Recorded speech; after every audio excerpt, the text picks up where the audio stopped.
அனைவருக்கும் வணக்கம். இன்னைக்கு தேதிக்கு உலகத்தில் இருக்க எல்லா ஸ்டாக் மார்க்கெட்டுக்குமே மிக பெரும் பிரச்சனையாக இருக்கிறது அமெரிக்காவோட இன்ஃப்ளேஷனும் அதோட இன்ட்ரெஸ்ட் ரேட் டிசிஷனும் தாங்க.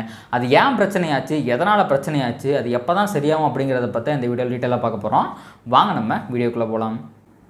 முதல்ல என்ன தான் ஆச்சு அப்படிங்கிறத கண்டுபிடிக்கிறதுக்கு நம்ம வரலாற்றின் பக்கங்களை திருப்பி பார்த்துருவோம். இது எல்லாமே எங்கே ஆரம்பிச்சு அப்படின்னு பார்த்தீங்கன்னா இந்த கொரோனா வைரஸ் வந்தப்போ தான். இந்த கொரோனா வைரஸ் வந்தப்போ உலகமே லாக்டவுனுக்குள்ளே போயிடுச்சு. அதனால் எக்கானமி பூஸ்ட் பண்ணுறதுக்காக இந்த உலகத்தில் இருக்க எல்லா நாடுகளுமே மிக அதிகப்படியான கரன்சியை பிரிண்ட் பண்ணி புழக்கத்தில் விட்டாங்க. அதில் மிக முக்கியமான நாடு அமெரிக்கா. இப்படி அவங்க கரன்சியை பிரிண்ட் பண்ணி விட்டதுனால என்ன ஆச்சு அப்படின்னா அந்த பணப்புழக்கம் மக்களிடையே அதிகமாச்சு. அதனால் பணவீக்கம் அதிகமாச்சு. அதாவது ஒவ்வொரு பொருளோட மதிப்புமே பார்த்திங்கன்னா அதிகமாயிரும். ஏன்னா சர்க்குலேஷனில் நிறைய பணம் இருக்கிறதுனால. அதனால் 2020 ஜூனில் வெறும் 0.1% இருந்த இன்ஃப்ளேஷன் 2022 ஜூன், அதாவது 2 வருஷத்தில் 9.1%க்கு போயிடுச்சு. 9% அதிகமாகிடுச்சு. அமெரிக்கா மாதிரியான ஒரு டெவலப்டு நேஷனுக்கு இந்த மாதிரி இன்ஃப்ளேஷன் இருக்கிறதெல்லாம் மிக பெரும் பிரச்சனை. அப்போ இந்த இன்ஃப்ளேஷன் எப்படியாவது குறைச்சே ஆகணும் அப்படின்னு முடிவெடுத்த அமெரிக்கா அதற்கு பல வழிகள் இருக்குது. அதில் முக்கியமான வழி என்ன அப்படின்னா இன்ட்ரெஸ்ட் ரேட்டை இன்க்ரீஸ் பண்ணுறது. அதாவது இப்போ பேங்க் நம்மளுக்கு கடன் கொடுக்குறாங்க பார்த்தீங்களா, அந்த வட்டி விகிதத்தை இன்க்ரீஸ் பண்ணுறது.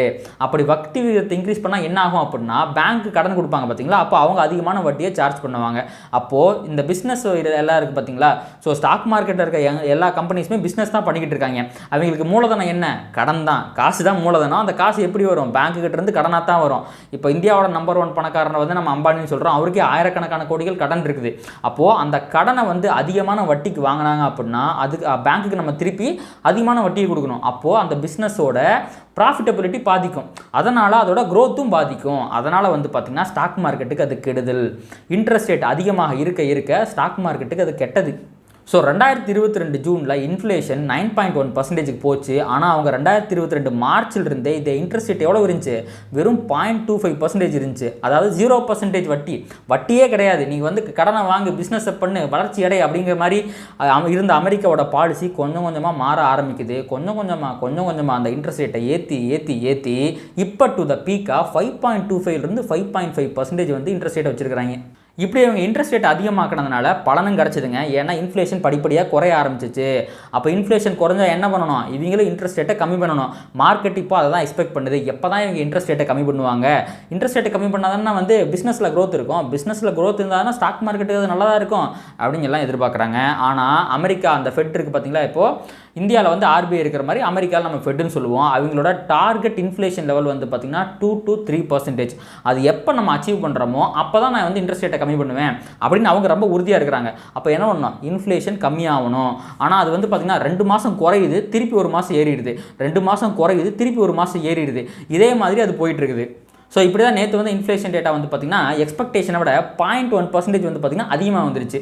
அதனால் எல்லாம் என்ன பண்ணிட்டாங்க? மார்க்கெட்டை பிடிச்சி வெறித்தனமாக இறக்கி விட்டாங்க.